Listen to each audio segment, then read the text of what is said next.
harmful substances. It also helps to focus light onto the retina, which is essential for clear vision. Next, we have the iris, which is the colored part of the eye. It surrounds the pupil and gives our eyes their unique appearance. The iris contains muscles that control the size of the pupil, regulating the amount of light that enters the eye. In bright light, the iris contracts, making the pupil smaller to reduce the amount of light. In dim light, the iris expands, making the pupil larger to allow more light in.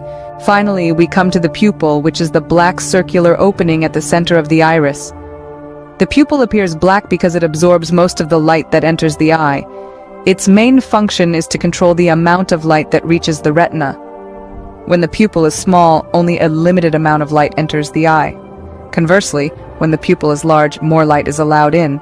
Understanding the cornea, iris, and pupil is essential for comprehending how our eyes work. These structures work together to ensure that light is properly focused onto the retina, enabling us to see the world around us. Vision. Let's start with the lens. The lens is a transparent, biconvex structure located behind the iris.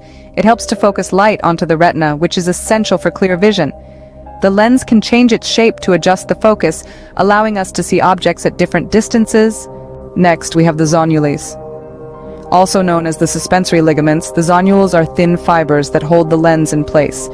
They attach the lens to the ciliary body and help to control its shape and position. Moving on to the ciliary muscle. This muscle is located in the ciliary body, which is a ring-shaped structure behind the iris. The ciliary muscle controls the shape of the lens by contracting or relaxing. When the ciliary muscle contracts, it causes the zonules to loosen, allowing the lens to become more rounded for close-up vision. When the ciliary muscle relaxes, the zonules tighten, making the lens flatter for distant vision. Lastly, we have the ciliary body. This structure contains the ciliary muscle as well as the ciliary processes. The ciliary processes produce aqueous humor, a clear fluid that nourishes the lens and maintains the shape of the eye. In summary, the lens, zonules, ciliary muscle, and ciliary body all work together to ensure clear vision. Understanding these structures is essential for comprehending the.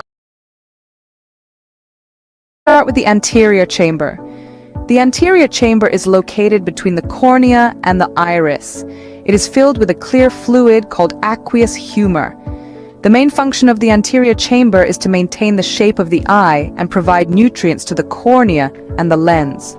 Moving on to the posterior chamber, it is located behind the iris and in front of the lens. The posterior chamber is also filled with aqueous humor.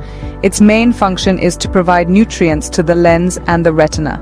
Both the anterior and posterior chambers play a crucial role in maintaining the overall health and functioning of the eye.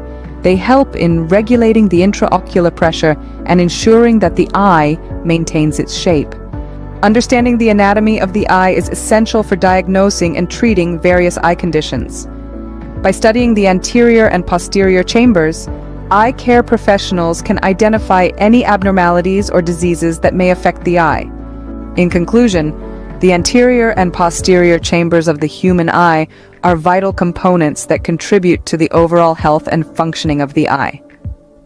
By learning about these chambers, we can better understand the complexities of the eye and appreciate its remarkable capabilities. It is made up of several layers, including the sclera, choroid, and retina. The sclera is the tough, white outer layer of the eye. It provides protection and support for the delicate structures inside. It also helps to maintain the shape of the eye. Beneath the sclera is the choroid, a layer of blood vessels that supply oxygen and nutrients to the eye. The choroid also helps to regulate the amount of light that enters the eye. At the back of the eye is the retina, which is responsible for capturing light and converting it into electrical signals that can be interpreted by the brain. The retina contains specialized cells called photoreceptors, which are sensitive to light. There are two types of photoreceptors in the retina, rods and cones. Rods are responsible for vision in low light conditions, while cones are responsible for color vision and visual acuity. The retina also contains other layers of cells that help to process and transmit visual information to the brain. These layers include the bipolar cells, ganglion cells, and the optic nerve. Understanding the structure and function of the sclera, choroid, and retina is essential for understanding how the human eye works. By studying these layers, we can gain a deeper appreciation for the incredible complexity of our visual. The human eye is a complex organ that allows us to see the world around us. Within the eye, there are several important muscles that help control its movements and functions. One of these muscles is the extraocular muscle.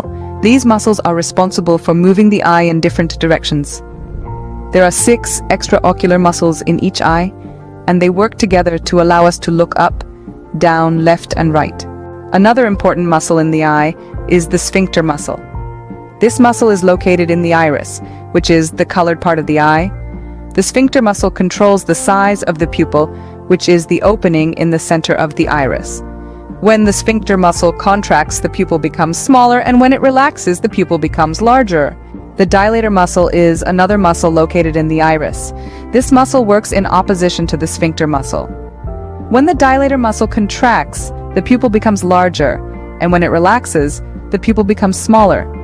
The dilator muscle helps regulate the amount of light that enters the eye. Understanding these muscles and how they work is important for maintaining good eye health. Regular eye exams and proper care can help ensure that these muscles function properly and that our vision remains clear.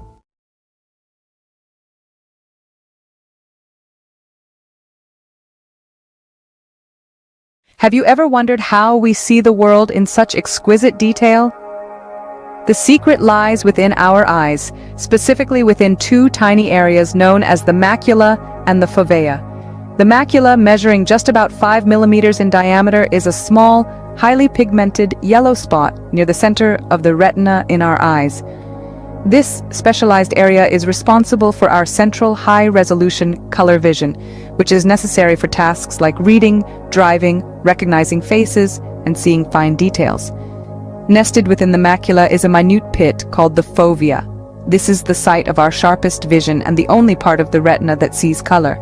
The fovea, only about 1.5 millimeters in diameter, contains the highest concentration of cone cells, the photoreceptors responsible for color vision. Unlike the rest of the retina, the fovea is free of rod cells, the photoreceptors responsible for peripheral and night vision. This absence of rod cells is what makes the fovea crucial for tasks requiring high spatial acuity, like threading a needle or reading small print. The fovea's unique structure also plays a role in its function. It's a slight depression in the retina, and this concave shape allows light to hit the cone cells more directly, reducing distortion and providing clearer vision.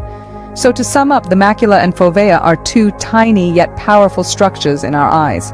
The macula, with its high concentration of photoreceptor cells, provides us with detailed central vision and color perception.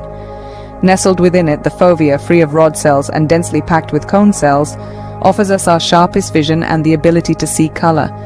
Their unique structures and functions enable us to perceive the world in all its vivid detail and color. Remember, small doesn't always mean insignificant. In the case of the macula and fovea, it's quite the opposite. Their minute size belies their enormous contribution to our vision. So, the next time you read a book, recognize a friend's face in a crowd, or admire a beautiful painting, spare a thought for these tiny powerhouses in your eyes that make it all.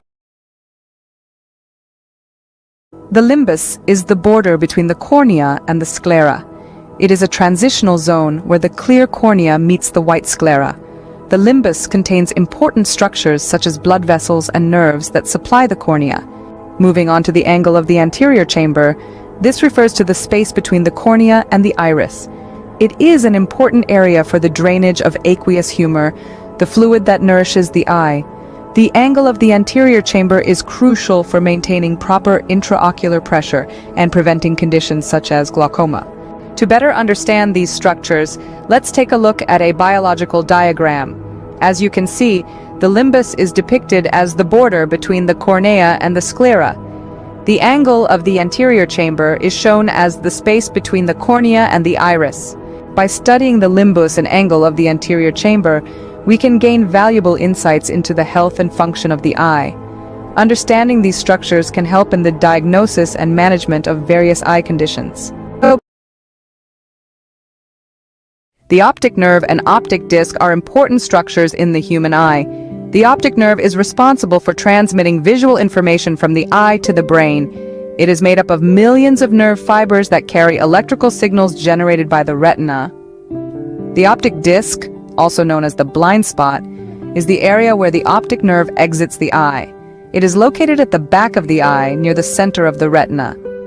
The optic disc does not contain any photoreceptor cells, which are responsible for detecting light and color. As a result, this area is not capable of producing visual sensations. The optic nerve and optic disc play a crucial role in vision. When light enters the eye, it is focused onto the retina, where it is converted into electrical signals. These signals are then transmitted through the optic nerve to the brain, where they are interpreted as visual images. Understanding the optic nerve and optic disc is important for diagnosing and treating various eye conditions. For example, damage to the optic nerve can result in vision loss or blindness. By examining the optic disc, eye care professionals can detect signs of optic nerve damage or other abnormalities. In conclusion, the optic nerve and optic disc are essential components of the human eye. They work together to transmit visual information from the eye to the brain, allowing us to see the world. If you found it informative and helpful. If you have any questions or would like to learn more, please leave a comment below. Don't forget to subscribe to our channel for more educational videos on eye anatomy and physiology.